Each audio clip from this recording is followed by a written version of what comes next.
இந்த 17வது தமிழக சட்டசபை தேர்தல் நடந்து முடிந்திருக்கிறது.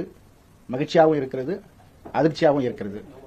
மகிழ்ச்சி என்றால் அதிக அளவில் மக்கள் ஆர்வத்துடன் வாக்களித்தார்கள், அது மகிழ்ச்சி. அதிர்ச்சி என்னவென்றால் இளம் தலைமுறையினர் மற்றும் குழந்தைகள் நடந்து கொள்வது மிகவும் விசித்திரமாக இருக்கின்றது.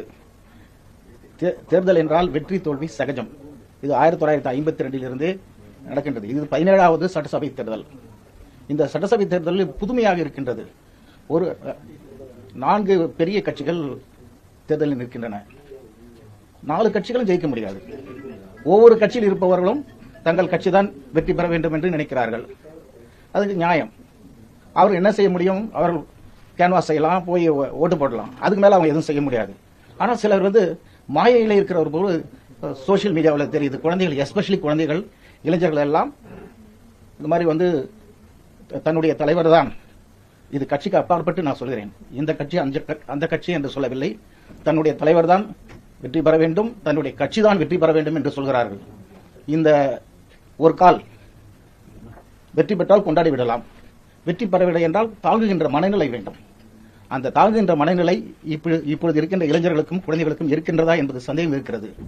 இது சோசியல் மீடியாவில் வருகின்ற செய்திகள் எல்லாம் மிகவும் மன வருத்தத்தை அளிக்கக்கூடிய, அதிர்ச்சியாகவும் இருக்கிறது, மன வருத்தத்தை அளிக்கிறது. ஒரு பெண்மணி சொல்கிறார், இவர் தேர்தலில் வெற்றி பெறாவிட்டால் நான் என்னுடைய குழந்தைகளை கொண்டுவிட்டு நானும் இறந்து விடுவேன் என்று சொல்கிறார்கள். சில பேர் நான் என்னுடைய தன்னைத்தானே காயப்படுத்திக் கொள்வேன் என்று சொல்கிறார்கள். இன்னும் சிலர் பல விஷயங்கள் அதிர்ச்சி அளிக்கக்கூடிய செய்திகள் வருகின்றன. ஒரு கட்சியின் மீது அபிமானம் இருப்பது, அவர்கள் மீது ஒரு மரியாதை வைத்திருப்பதும், அவர் அந்த கட்சிக்கு வேலை செய்வதும் சாதாரண விஷயம். ஆனால் இப்படி என்னுடைய கட்சி தான் ஜெயிக்க வேண்டும் என்றால் அந்த கட்சி மட்டும்தான் அந்த எலெக்ஷன் நிற்க வேண்டும், மற்ற கட்சிகள் எதுவும் நிற்கக்கூடாது. இது ஜனநாயக நாடு. மக்கள் பெருவாரியாக யாருக்கு ஓட்டு போடுகிறார்கள் அவர்கள் தான் ஜெயிப்பார்கள். அவர்கள் நினைக்கின்ற கட்சி வெற்றி பெற்றால் கொண்டாட வேண்டும், இல்லை என்றால் அடுத்த எலெக்ஷனுக்கு போட தயார் செய்து கொள்ள வேண்டும். அதுதான் சரியான சகஜ நிலை. பெரும் தலைவர்கள் எல்லாம் தோற்று போயிருக்கிறார்கள். பெரும் தலைவராக இருந்த திருமதி இந்திரா காந்தி தோற்றிருக்கிறார்கள், செல்வி ஜெயலலிதா தோற்றிருக்கிறார்கள், பேரறிஞர் அண்ணா தோற்றிருக்கிறார்கள். ஆனால் அதற்கு பிறகு அவர்கள் வெற்றி பெற்றார்கள், மறுபடியும் ஆட்சியில் வந்தார்கள். ஆகவே வெற்றி தோல்வியை சகஜமாக எடுத்துக்கொள்ளக்கூடிய மனநிலையை உருவாக்க வேண்டும்.